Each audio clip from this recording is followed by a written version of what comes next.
Python for everyone. Lecture number 2, string manipulation. Now in the previous lecture, we have learned how to print hello world to the console.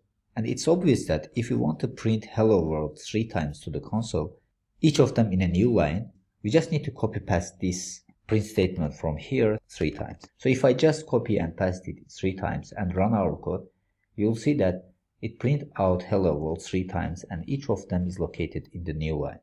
In this lesson, I want to show you a method where we can do the same thing but using only a single print statement. So the way that we would like to create a new line is by using backslash and n character.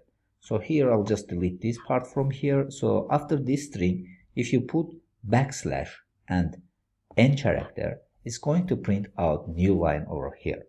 And now if I go ahead and write another hello world over here, hello world, and run our code, you will see that it's printing this second hello world in the new line. So after running our code, you see that second hello world is printed out in a new line. So by using this backslash and n, we can print out the rest of string in a new line. So this backslash and n character represent a new line inside this text over here. And you can easily see that syntax highlighting is helping us over here. The hello world itself is in orange, then backslash and new it's in red, and then the other part of string which is second hello world is in orange.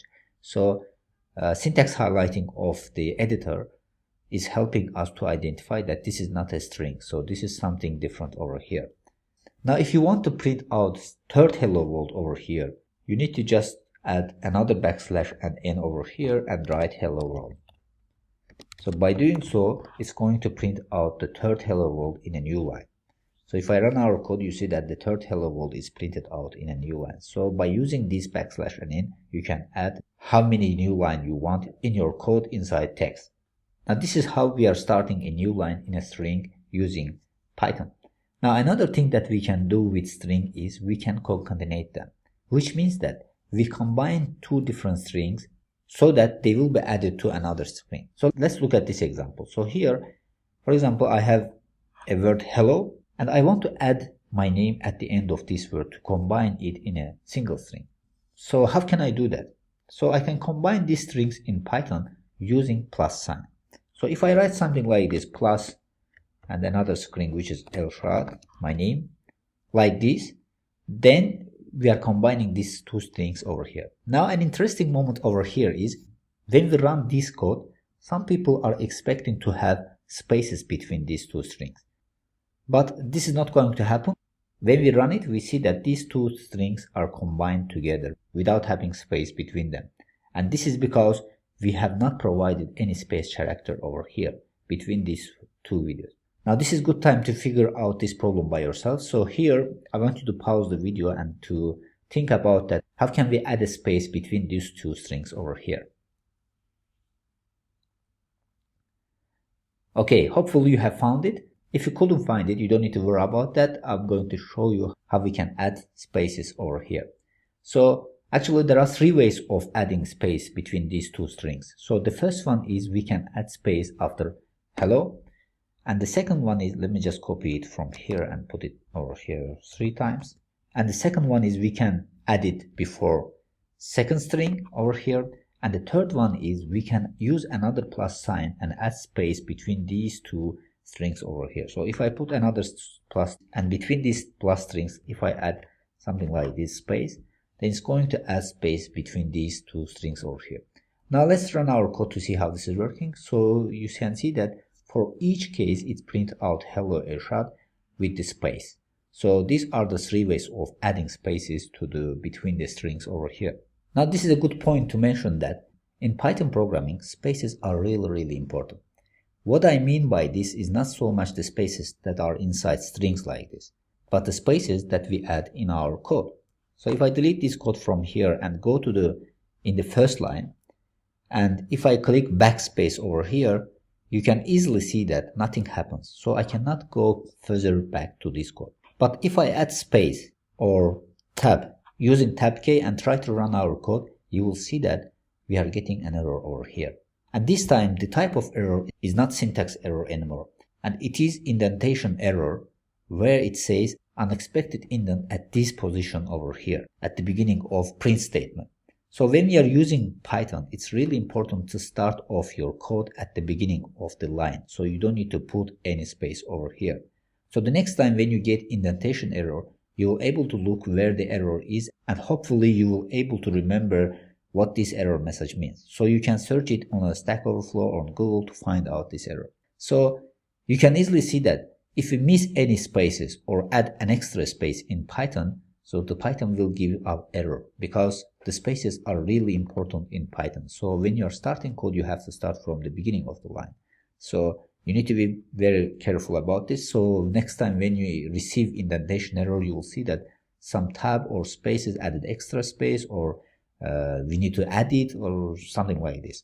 Now, as you remember, in our last lecture, we have received an error which is called syntax error, where we have forgotten this double quotation over here. So you see that if I run this code, you will receive a syntax error.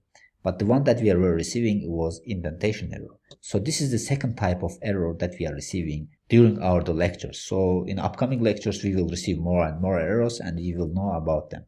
And as I mentioned, while you are coding, you are going to make lots and lots of these errors and other ones. So it's great that you are learning about them and recognizing them while taking first steps in Python. Now the question is, how can we prevent these from happening in the first place?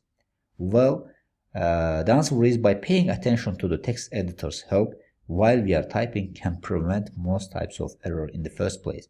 So in editors, there's a place called Code Intelligence. So by using that, you can fix errors while you are writing it. So if you go to the settings of these editors over here and scroll all the way to the bottom, you can see that there is something called over here Code Intelligence.